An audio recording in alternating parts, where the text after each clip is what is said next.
நம்ம இன்னைக்கு என்ன பண்ணியிருக்கோம்னா கொடுவா மீனை வச்சு தான் இன்னைக்கு வந்து டிஷ் பண்ண போறோம். ஸோ கொடுவா மீன் ரெடியா இருக்கு. இது வந்து ஃப்ரை பண்றதுக்கு, இது வந்து பாத்தீங்கன்னா குழம்பு வைக்கிறதுக்கு எப்பவும் போல ட்ரெடிஷ்னலா மண் சட்டியில ப்ரிப்பேர் பண்ண போறோம். ஸோ ரெண்டையும் செப்பரேட்டா இன்னைக்கு கழுவி வச்சிருக்கோம்.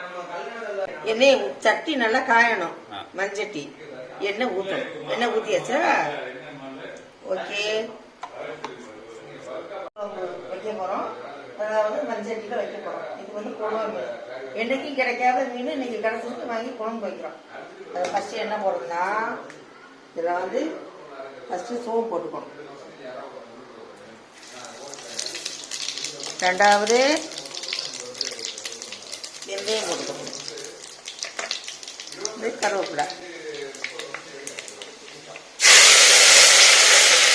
போட்டாச்சு. வெங்காயம், சின்ன வெங்காயம், பச்சை மிளகா,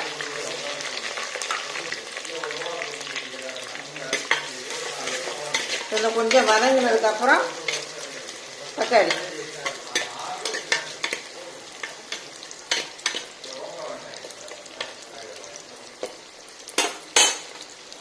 தக்காளி நல்லா போடணும், நிறையா போடணும்.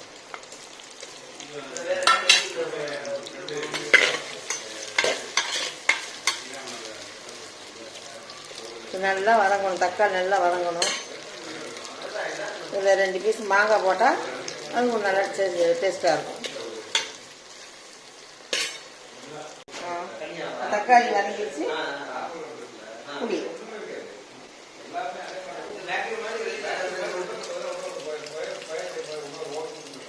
நல்லா, புளி நல்லா நிறைய ஊற்றணும். மீன் குழம்பு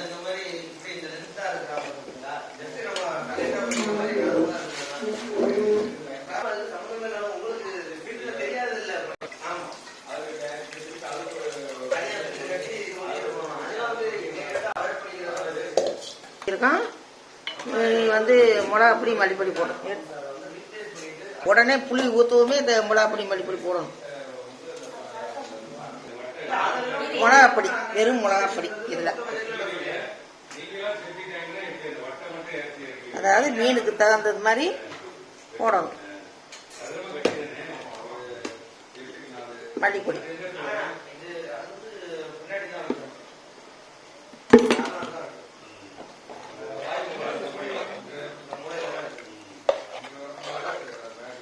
நல்லா கொஞ்சம் ஒரு கொதி வந்ததுக்கு அப்புறம் மாங்காயை போடணும். மாங்காய் போட்டு ஒரு கொதி வந்ததுக்கு அப்புறம் மீனை போடணும். மீனை போட்டு ஒரு கொதியில குழம்பு இறக்கிடணும். மாங்காய் எதுக்கு போடுறதுனாக்க குழம்பு கொஞ்சம் டேஸ்டா புளிப்பா நல்லா இருக்கும். மீன் குழம்பு தேங்காய் அரைச்சி ஊற்றக்கூடாது. தேங்காய் அரைச்சி ஊற்றாம நல்லா புளி நல்லா ஊற்றி நல்லா இருக்குது. செட்டி நாட்டு குழம்பு நல்லா இருக்கும். உப்பு போட போறோம்.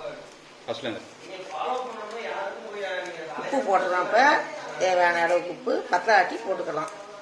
இது வந்து இப்போ தேங்காய் அரைச்சி ஊற்றுறதுல இருக்கு. செட்டிநாடு காரப்பொடி பழக்கப்படி தேங்காய் அரைச்சி ஊற்றாம பொடியோட டேஸ்ட்டில் குழம்பு நல்லா இருக்கும். இப்போ வந்து மாங்காயை போடுறோம். மாங்காயை போட்டு ஒரு கொதி வந்ததுக்கப்புறம் மீன் போட்டோம்னா மீனை போட்டு ஒரு கொதியில் குழம்பு இறக்கிடும். அவ்வளோ கொதிக்கும் போது சிம்மில் வச்சுட்டு அதுக்கப்புறம் மீன் போடும். மீன் போட்டு கொஞ்சம் நேரத்தில் ஒரு கொதியில் இறக்கிடும். அவ்வளோ நல்லா கொதி வந்துச்சு. மீனை போடுறோம். மீனை போட்டு நல்லா இன்னும் ஒரு கொதியில் வந்து குழம்பு இறக்கிடும். ரொம்ப நேரம் கொதி வந்துச்சு அப்படின்னா குழம்பு நல்லா இருக்காது, அலாண்டு போயிடும்.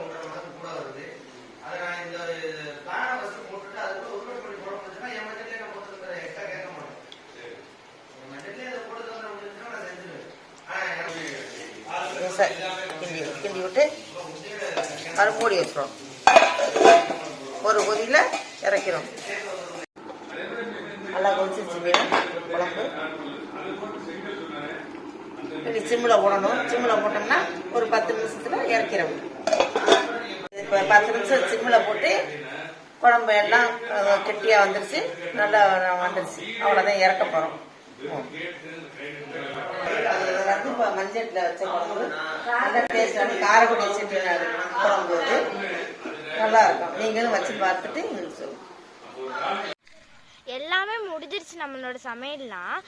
நம்மளோட வீடியோ பிடிச்சிருந்தா லைக் பண்ணுங்கள், ஷேர் பண்ணுங்கள், கமெண்ட் பண்ணுங்கள். ஒரு நிமிஷம் சப்ஸ்கிரைப் பண்ண மறந்துடாதீங்க. நம்ம வீடியோ அப்போ தான் உங்களுக்கு தேடி வரும். தேங்க்யூ.